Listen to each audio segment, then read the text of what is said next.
చూస్ country delight, live better. ఇప్పుడే country delight app ని download చేసుకోండి.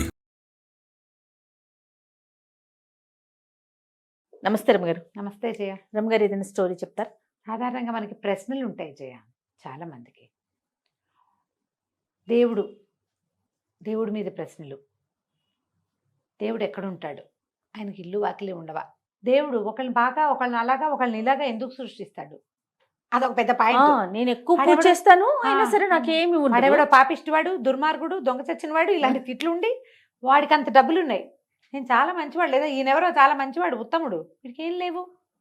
వీడి పిల్లాడు చాలా తెలివైనవాడు, వీడికి మంచి సీట్ రాలేదు, వాళ్ళు మామూలు పిల్లవాడు, వాడికి వచ్చింది. దేవుడు ఏంటి చూస్తూ ఎందుకు ఊరుకుంటాడు? దేవుడు ఏం చేస్తాడు? వస్తాయి కదా ప్రశ్న. బాగా అసలు మనకి సమస్య వచ్చినప్పుడల్లా దేవుడు ఉన్నాడా అనిపిస్తుంది. మన ఇంట్లో ఎవరన్నా పోయినప్పుడు దేవుడు ఉన్నాడా అనిపిస్తుంది. ఏదైనా యాక్సిడెంట్ అయి తప్పించుకున్నప్పుడు దేవుడా నువ్వు ఉన్నావంటాం. నీ వల్ల ఈ మాత్రం అయింది, లేకపోతే పోయేవాళ్ళం అనుకుంటాం. దేవుడు ఉన్నాడా అన్న ప్రశ్నకి సమాధానం మన దగ్గరే ఉంటుంది. ఇలాంటి ఒక విచిత్రమైన 3 ప్రశ్నలు ఉన్న కథ ఒకటి చెప్తాను నేను. మనం ఇదివరకు ఎప్పుడో సుప్రతీకుడి ప్రశ్నలని ఒక కథ చెప్పుకున్నాం, దాసరి వెంకటరమణ గారు. దానికంటే ఇది చాలా పురాతనమైన కథ. నాకు ఫేవరెట్ స్టోరీ ఇది. చిట్టి కథ, మహా ఇష్టం నాకు. ఒక దేశంలో ఒక సుల్తాన్ గారు ఉండేవాళ్ళు, ఒక రాజ్యంలో. ఇది ఏమన్నా ఉర్దూ కథే, మన కథల్లో కూడా చెప్పుకోవచ్చు. అక్కడ ఉన్నది ఉన్నట్టుగా చెప్దాం కదా అని ఉంది నాకు. ఈ కథని మార్చేయగలను నేను, కానీ మార్చాలని లేదు. సరే. అయితే ఈ సుల్తాన్ గారికి ఆ ఊళ్ళో ఉన్న ఒక కాజీ అంటే చాలా ఇష్టం. కాజీ గారు అంటే వాళ్ళు ఒక రకమైన పురోహితుడు లాంటి వాళ్ళు అనుకో. అయితే ఈ కాజీ గారికి తోటి ఎప్పుడు మాట్లాడేవాడు. ఈ దేవుడు, దయ్యము, వ్యవహారము వాటి మీద కొంచెం ప్రశ్నలు వచ్చాయి.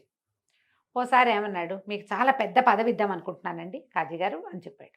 చెప్పి ఆయన సంతోషించాడు కాజీ గారు. మరి ఎవరికైనా సంతోషం. ఆయన సంతోషపడి పూర్తిగా దాన్ని, ఆ మూమెంట్ని ఆనందించే లోపల రాజుగారు అన్నాడు, ఈ సుల్తాన్ అన్నాడు, నాకు 3 ప్రశ్నలు ఉన్నాయండి. నా 3 ప్రశ్నలకి సమాధానం చెప్పండి. ఈ 3 ప్రశ్నలకి నన్ను సాటిస్ఫై చేసే ఆన్సర్ ఇస్తే మీకు ఆ పెద్ద పదవి, బ్రహ్మాండమైన మందిరం, జోడుగుర్రాల బండి, ఇవన్నీ ఇస్తానని చెప్పాడు. మామూలుగా పెద్ద పదవి అనగానే ఇవన్నీ అప్లికబుల్, ఆటోమేటిక్గా అన్ని వచ్చేస్తాయి. హెచ్ఆర్ మనం కూడా చెప్పుకుంటాం కదా, అవునవును, 2 లక్షల ప్యాకేజ్ అంటే అందులో ఇంటద్దలు అన్నీ వచ్చేస్తాయి. అవును. అయితే సరే అడిగాడు, ఏంటి అంటే, దేవుడు ఎక్కడుంటాడు? దేవుడు ఎటు చూస్తాడు? దేవుడు ఏం చేయగలడు? ఈ 3 ప్రశ్నలు. నిర్ఘాంతపోయాడు. ఆయన కాజీయే, పెళ్ళిళ్ళు చేయిస్తాడు, ఏవైనా ప్రశ్నలు వస్తే సమాధానాలు చెప్తాడు, కొట్టుకుంటుంటే సమాధాన పరుస్తాడు కూడాను, శుభకార్యాలన్నిటికీ మంచి డేట్లు అవి కూడా పెడతాడు. కాంతపోయాడు. దేవుడు ఎక్కడుంటాడంటే, ఏమో ఉన్నాడు ఎక్కడో, సర్వాంతర్యామి, అంతే కదా. ఎక్కడున్నాడు అని అడిగితే వాళ్ళ ఇల్లు పలానా సందులో ఉంది, అమీర్పేట వెనకాల సందులో ఉందని ఎట్లా చెప్తాం? చెప్పలేము. చాలా భయం వేసింది ఆయనకి. 1 వారం రోజులు గడువివ్వండి. రాజుగారు కూడా అన్నాడు, 1 వారం గడువిస్తా. ఈయన నిర్ఘాంతపోవటం, మొహంలో చకచక రంగులు మారటం రాజుగారికి కూడా అర్థమైంది, సుల్తాన్కి కూడా. కాజీ గారు మీరు take your own time, 1 week time తీసుకోండి, వారంలో నా ప్రశ్నలకి సమాధానం చెప్పండి. ఓకే. ఈయన ఇంటికి వెళ్ళిపోయాడు. ఈ వారంలో ఆయన పెళ్ళిళ్ళు, పేరెంటాలు ఏం చేయలే, ఇంట్లోకి బయటికి వెళ్ళాడు. పైకి కిందకి తిరుగుతూ ఉండేవాడు. అన్నం తింటూ కూడా అట్లా ముద్ద చేత పెట్టుకుని చూస్తూ ఉండేవాడు, ఆలోచిస్తున్నాడు. ఏం తట్టటలా. వాళ్ళ ఇంట్లో పాజీ అని ఒక కుర్రాడు ఉన్నాడు. వాడు అయ్యగారిని గమనిస్తున్నాడు, ఈ కాజీ గారి పాజీ. ఏమిటి ఈయన ఇలా బాధపడుతున్నాడు ఏమిట్రా అని. ఎక్కడికైనా నడిచెళ్తూ మధ్యలో రోడ్డు మీద ఆగిపోయి ఇట్లా ఆలోచిస్తుండేవాడు, ఏమిటి నా జీవితం అని. వారం గడిచాక 6వ రోజు సాయంత్రం, ఒరే పాజీ మన సామాన్లన్నీ సర్దేరా, మనం ఈ ఊరు వదిలి వెళ్ళిపోదాం అన్నాడు. వాడు తెల్లబోయాడు. అదేంటండి, మీ ముత్తాతల నుంచి ఇక్కడే ఉన్నామన్నారు కదా, మనం ఎందుకు ఊరు వదిలి వెళ్ళిపోవటం? ఇప్పుడు ఏమైంది? మీరు కాజీగా ఉన్నారు, ఏదో పావరా వస్తుంది, 10 రూపాయలు, చక్కగా చుట్టుపక్కల వాళ్ళందరూ గౌరవిస్తారు. సుల్తాన్ గారి దగ్గర మీది మిక్కిలి మీకు చాలా పరిచయం ఉంది. మనకేం ప్రాబ్లం ఉందని ఊరు వదిలిపోయేవాడు ఎవడలే చక్కపోతాడు? ఏడేవో సమస్యలు ఉన్నవాడు, అప్పులు ఉన్నవాడు, ప్రాబ్లమ్స్ ఉన్నవాడు, జనాలని ఎదుర్కోలేని స్థితి ఉన్నవాడు వెళ్ళిపోతారు. మనకేమున్నాయి ఇక్కడ అనేసరికి ఈయన చాలా దిగులు పడి, ఒరే కాదురా చెప్పిన మాట వినరా అన్నాడు. కుర్రాడు ఒప్పుకోటల్లా, వాడు 25 ఏళ్ళవాడు. ఎంత చెప్పాడో, కాజీగారు వెళ్ళిపోవాలి. వీడు, మీరు ఎందుకు వెళ్ళిపోదలుచుకున్నారో చెప్పండి, ఏదైనా సమస్య ఉంటే మన సుల్తాన్ దగ్గర కూర్చొని సమాజం సరి చేయించుకుందాము, పదండి వెళ్దాం అనేసరిగా సుల్తానేరా నా సమస్య అన్నాడు. ఆయనకేమొచ్చిందండి, వారం నాడు మీరు వెళ్ళారు కదా, చక్కగా కబుర్లు చెప్పారు, అప్పుడు ఇన్ని పళ్ళు వచ్చినాయి మన ఇంటికి అన్నాడు. కాదురా, సుల్తాన్ గారికి 3 ప్రశ్నలు ఉన్నాయి, ఆ మూడిటికి సమాధానం చెప్తే అదేమిటో పెద్ద పదవి ఇస్తానన్నాడు, బండి అన్నాడు, ఇల్లు అన్నాడు, ఆ ప్రశ్నలకు సమాధానం ఎవ్వరూ చెప్పలేరురా అన్నాడు కాజీ గారు. పాజీ అన్నాడు, "మీరు చెప్పండి అవేమిటో." అంటే, దేవుడు ఎక్కడున్నాడు ఒకటి, దేవుడు ఎటు చూస్తున్నాడు, ఎటు చూస్తాడు ఎప్పుడు, తర్వాత మూడో ప్రశ్న ఏం చెప్పాడు, దేవుడు ఏం చేయగలడు. ఇంతేనా అండి, నిమిషంలో చెప్పచ్చు వీటికి సమాధానాలు. మీరు నన్ను అక్కడికి పంపించండి, రాజు దగ్గరికి. మావాడు చీటీ రాసివ్వండి, మీ ప్రశ్నలు చాలా చిన్నవి, పాజీ దానికి సమాధానం చెప్తాడు, నేను కూడా అక్కర్లేదు, అతనే చెప్తాడు అని. కాగితం రాసివ్వండి, నేను వెళ్తానన్నాడు. ఈయన భయంగానే ఉంది, వీడు ఏమన్నా అటు ఇటు చేస్తే కంపనిపోతున్నామని, కానీ వాడు కాన్ఫిడెంట్గా ఉన్నాడు. సరే కాగితం రాసి ఇచ్చేసి దుప్పటి కప్పుకుని కూర్చుని ఉన్నాడు ఆయన, శాల్వా కప్పుకుని, ఏం చేయాలో తెలియక. కుర్రాడు పాజీ కాస్త కాగితం పుచ్చుకుని సుల్తాన్ గారి దగ్గరికి వెళ్ళాడు. సభ ప్రాంగణంలో మొదటి నుంచి కాగితం పంపించాడు. ఆయన చూసి, ఓహో కాజీ గారు ఒక కుర్రాడిని పంపించాడు, కుర్రాడు సమాధానం చెప్తాడని, రాబోయి రా, ఇదే మన కాజీ గారి స్థలం, ఇక్కడ కూర్చుంది కానీ రమ్మని పిలిచారు. పిలిచాక కుర్రాడు అన్నాడు, ఏమిటండి ఇప్పుడు అంటే, నాకు 3 ప్రశ్నలు ఉన్నాయి అన్నాడు. వాటికి నేను సమాధానం చెప్పాలా అని అడిగాడు కుర్రాడు. అవునన్నాడు సుల్తాన్.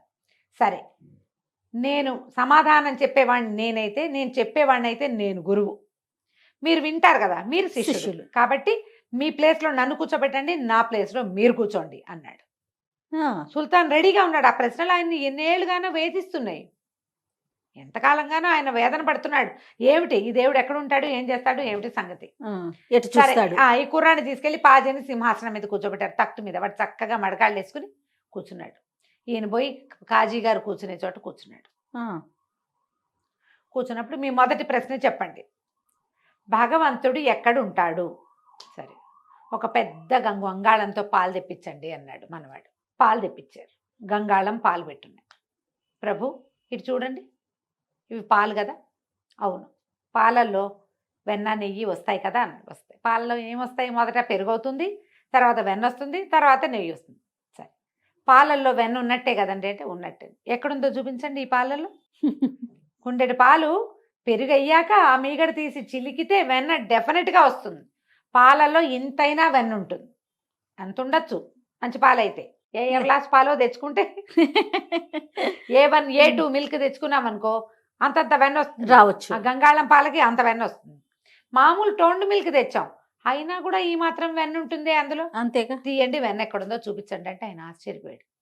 అట్లా ఎట్లా తీస్తాము అన్నాడు. అంటే పాలల్లో అంతా వెన్న ఉన్నట్టే కదా అన్నాడు. అవునండి, అవునన్నాడు సుల్తాన్. ప్రపంచమంతా ఉన్నాడండి దేవుడు, అది ఇక్కడ ఉన్నాడని లేదు, అక్కడ లేడని లేదు, ప్రపంచమంతా భగవంతుడే నిండి ఉన్నాడు.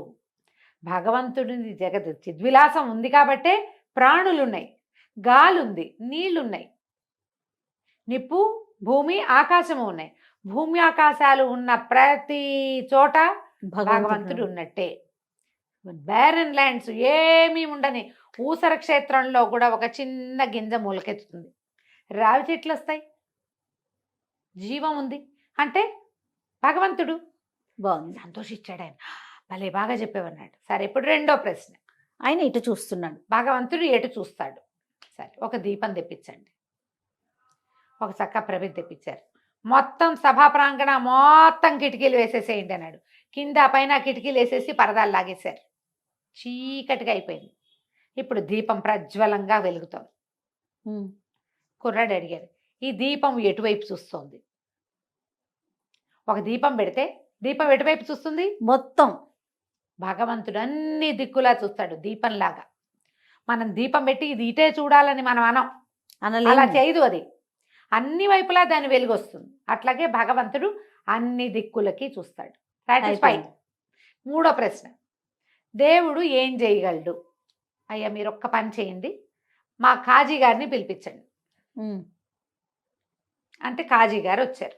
ఇంటికి వెళ్ళి పిలుచుకొచ్చారు. ఆయన వణుక్కుంటూ వచ్చాడు, కొంప ముంచేశాడు మనవాడు, ఏదో అయిపోయింది అని. అప్పుడు ఈయన ఏం చేశాడు, ఈయనకి రాజుగారేమో కాజీ కూర్చునే ప్లేస్లో కూర్చున్నాడు. మరి ఇప్పుడు వచ్చిన కాజీ గారికి ప్లేస్ ఇవ్వాలి కదా. ఆ చివర ఆస్థానంలో చివర 2 కుర్చీలు ఖాళీగా ఉంటే ఓ కుర్చీలో కూర్చోబెట్టారు. కూర్చోబెట్టి ఇప్పుడు మూడో ప్రశ్నకు సమాధానం చెప్పు, కాజీ గారు కూడా వచ్చారు, ఆయన సమక్షంలోనే చెప్పవయ్యా అని పాజీని అడిగాడు సుల్తాన్. కాజీ చెప్పాడు, ఈ పాజీ కుర్రవాడు చెప్పాడు, భగవంతుడు ఇదే చేస్తాడండి, పాజీని చేస్తాడు, పాజీని ఖాజీని చేస్తాడు, పాజీని సుల్తాన్ని కూడా చేస్తాడు, సుల్తాన్ని ఖాజీని చేశాడు. చూడు ఎలా అయ్యారు. రాజుగారి స్థానంలో కుర్రాడు కూర్చున్నాడు, ఎస్, ఖాజీ గారి స్థానంలో సుల్తాన్ కూర్చున్నారు. ఎవడో ఏరాగేరా రోడ్డు మీద పోయి చివరికి వచ్చేవాడు సభికుడుగా ఉండాల్సిన చోట ఖాజీ గారు కూర్చున్నారు. ఖాజీ గారు కూర్చున్నారు.